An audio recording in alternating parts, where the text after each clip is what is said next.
বিসমিল্লাহির রহমানির রহিম। প্রিয় দর্শক, এখন আমরা যে জায়গাটিতে দাঁড়িয়ে রয়েছি এটা হচ্ছে মেহেরপুর থেকে চুয়াডাঙ্গা সড়ক এবং এটাই হচ্ছে দীনদত্ত ব্রিজ যাকে বলা হয়।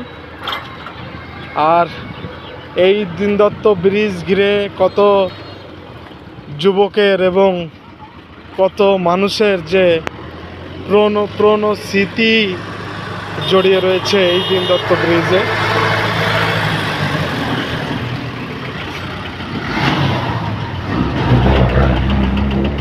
এবং এই দীনদত্ত কত ঘটনা কত কিছু আর কি রয়েছে এই দীনদত্তকে ঘিরে।